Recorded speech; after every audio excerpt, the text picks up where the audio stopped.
Mengapa seorang presiden setelah lengser bisa terlihat lebih bahagia daripada ketika menjabat, sementara yang lain justru masih seperti karyawan abadi kekuasaan? Pertanyaan ini muncul setiap kali publik membandingkan masa pensiun Susilo Bambang Yudhoyono dengan Joko Widodo. Dua tokoh besar dengan gaya memimpin berbeda, ternyata juga menutup masa jabatan dengan cara yang sama sekali tak serupa. SBY setelah meninggalkan kursi RI1, seolah menemukan rumah keduanya di dunia seni. Ia mengisi hari-hari dengan melukis di kanvas putih, bermain gitar, memancing, dan bernyanyi. Sosok yang dulu kaku sebagai presiden, kini berubah menjadi seniman pensiun. Seorang pensiunan jenderal yang justru jatuh cinta pada estetika. Yang membuat ironis makin kentara, masa kepemimpinan SBY justru mencatat capaian ekonomi yang cukup manis. Pertumbuhan ekonomi di era SBY bisa tembus rata-rata 6%, sebuah angka yang membuat rakyat kala itu merasa punya daya beli. Mal penuh, pasar hidup, orang-orang punya ruang untuk berbelanja tanpa harus berpikir terlalu panjang. Jokowi berbeda jauh. Alih-alih menikmati masa tua dengan rileks, ia masih menaruh perhatian penuh pada politik. Panggung kekuasaan seolah enggan ditinggalkan bahkan setelah jabatan presiden resmi selesai. Ia tetap mengawasi jalannya politik nasional, menyiapkan langkah anak-anaknya, hingga menjaga jaring kekuasaan agar tak tercerabut. SBY sering terlihat tersenyum dengan cat di tangannya. Jokowi justru masih sibuk dengan peta koalisi. Yang satu merayakan pensiun dengan ketenangan, yang lain memperlakukan pensiun seperti fase kerja tanpa jabatan resmi. Saat SBY melukis bunga matahari atau pemandangan alam, ia seperti sedang merayakan kebebasan dari hiruk-pikuk politik. Saat Jokowi menyiapkan manuver, ia justru tampak tidak pernah benar-benar meninggalkan arena perebutan kekuasaan. SBY pernah memamerkan karyanya di galeri, memberi ruang publik untuk melihat sisi personalnya yang lembut. Jokowi justru membuka babak baru lewat peran kingmaker, memastikan roda politik tetap berputar sesuai desainnya. Ironisnya, publik lebih sering mengingat SBY sebagai presiden yang bernyanyi di panggung kecil setelah pensiun, sementara Jokowi dikenal sebagai mantan presiden yang masih memimpin dari balik layar. Dua citra yang sama-sama kuat, tetapi dengan aura yang sangat berbeda. Apakah ini soal karakter? SBY dikenal romantis, bahkan puitis. Jokowi dikenal praktis, bahkan dingin dalam perhitungan politik. Tidak heran, hasil akhir dari gaya memimpin mereka pun berlanjut sampai ke cara mereka menjalani masa pensiun. SBY memilih untuk menjadi manusia biasa, menikmati hobi dan seni. Sementara Jokowi tampak berambisi tetap menjadi pemain utama di panggung kekuasaan. Ini bukan sekadar pilihan gaya hidup, melainkan refleksi dari bagaimana mereka memandang arti kekuasaan itu sendiri. Banyak yang menilai SBY sudah selesai dengan hasrat politiknya.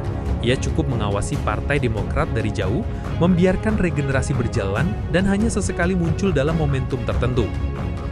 Jokowi justru menolak anggapan bahwa pensiun berarti berhenti. Ia tetap hadir di tengah-tengah perpolitikan nasional, bahkan lebih sering disebut-sebut daripada presiden yang sedang menjabat. Kita melihat perbedaan yang sangat tajam. SBY duduk di kursi goyang sambil menulis lirik lagu, Jokowi duduk di meja rapat informal sambil menghitung peluang politik. Dua dunia yang seakan berada di planet berbeda. SBY lebih memilih dialog dengan dirinya sendiri, mengekspresikan jiwa lewat kanvas dan musik. Jokowi lebih memilih dialog dengan elit politik, menjaga komunikasi dan konsolidasi agar tidak kehilangan arah. SBY menjauh dari hiruk-pikuk berita utama, sementara Jokowi masih menjadi headline di berbagai media. Mungkin inilah bentuk paling nyata dari dua karakter, SBY yang melepaskan, Jokowi yang menggenggam. Yang satu menemukan kedamaian, yang lain masih mengejar kendali. Bagi sebagian orang, sikap SBY dianggap elegan, karena seorang mantan presiden harusnya memberi ruang pada penerusnya. Bagi sebagian yang lain, sikap Jokowi dianggap cerdik, karena ia tidak mau kekuasaannya hilang begitu saja setelah 10 tahun berkuasa. Namun ada juga yang melihat sisi sarkasnya. SBY pensiun dengan damai seperti rakyat biasa. Jokowi pensiun dengan sibuk seperti masih presiden bayangan. Pertanyaannya, siapakah sebenarnya yang benar-benar pensiun? Apakah SBY yang hidup seperti seniman pensiunan, atau Jokowi yang hidup seperti politisi tanpa jabatan? Perbandingan ini membuat publik sadar bahwa pensiun seorang presiden bukan hanya soal melepaskan jabatan, tapi juga soal melepaskan ego. Dan di titik itulah perbedaan antara SBY dan Jokowi terlihat paling telanjang. Pensiun seharusnya menjadi fase di mana seorang mantan presiden bisa menatap hidup tanpa beban, menikmati hasil kerja panjang, dan memberi teladan bahwa kekuasaan tidak selamanya harus digenggam. Namun, apakah semua presiden benar-benar bisa melakukannya? SBY seolah menulis babak baru hidupnya dengan cat minyak dan senar gitar.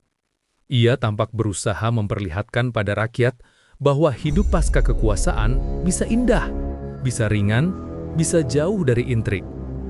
Dalam sorot matanya yang teduh, kita bisa melihat bahwa ia memang sudah selesai dengan panggung politik. Yang membuatnya semakin mudah melepaskan diri adalah fakta bahwa ia pernah meninggalkan istana dengan catatan ekonomi yang lumayan gemilang. Pertumbuhan 6% menjadi angka kebanggaan, rakyat masih bisa belanja, warung-warung ramai, mal tidak pernah sepi. Ia pergi dengan meninggalkan kesan stabil yang membuat dirinya merasa tuntas. SBY juga bahkan pernah menegaskan, meskipun UUD memungkinkan seorang presiden menjabat 3 periode, ia tetap tidak akan mau. Baginya, 2 periode sudah cukup. Pernyataan itu menohok karena menunjukkan bahwa ia tidak pernah mabuk kekuasaan. Kontras sekali dengan Jokowi, yang meski sering bilang taat konstitusi, namanya terus dikaitkan dengan isu perpanjangan jabatan dan 3 periode. Entah karena lingkaran politiknya sengaja memainkan isu itu, atau memang ada ketidakjelasan sikap, tapi publik menangkap sinyal yang berbeda. SBY bisa menghabiskan sore dengan memancing, menunggu ikan menggigit kail, menikmati ketenangan yang dulu tidak ia dapatkan ketika harus menghadapi oposisi di Senayan. Jokowi justru menghabiskan sore dengan membicarakan strategi, memastikan partai dan dinastinya tidak kehilangan tempat. Ada yang bilang SBY adalah contoh presiden yang benar-benar move on. Ia tidak membebani penerusnya dengan bayang-bayang besar. Ia hanya sesekali memberi komentar, itu pun dengan bahasa yang halus dan penuh etika. Jokowi di sisi lain adalah presiden yang tampak sulit move on. Bahkan setelah turun dari jabatan, namanya lebih sering disebut daripada presiden yang sedang menjabat. Seakan publik masih melihatnya sebagai sosok yang menentukan arah negara.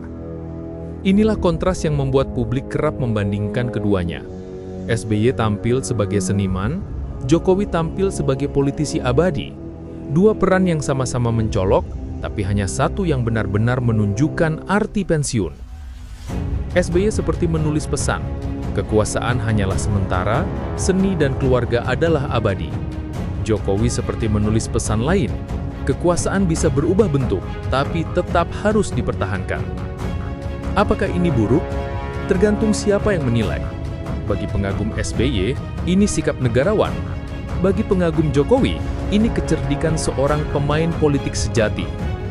Namun tetap ada nada sinis, kalau pensiun masih sibuk berpolitik, bukankah itu hanya perpindahan posisi, bukan pelepasan? Jika begitu, kapan seorang presiden benar-benar berhenti? SBY lebih sering hadir di ruang publik dengan karya seni, Jokowi lebih sering hadir dengan strategi politik. Keduanya sama-sama memberi pesan ke masyarakat, tapi dengan energi yang berbeda. SBY menyalurkan kreativitasnya untuk hal-hal yang tak lagi berkaitan dengan kekuasaan.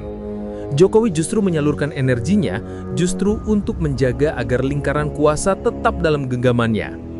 Seakan-akan SBY menutup buku politiknya, sementara Jokowi hanya mengganti sampul buku, tapi tetap menulis bab baru di dalamnya. Sarkasnya, SBY tampak lebih mirip kakek pensiunan yang sibuk melukis bunga di teras rumah. Sedangkan Jokowi terlihat seperti direktur perusahaan politik yang masih ngantor setiap hari meski sudah pensiun. Perbedaan ini tidak hanya soal gaya hidup, tetapi juga tentang bagaimana sejarah akan menilai keduanya.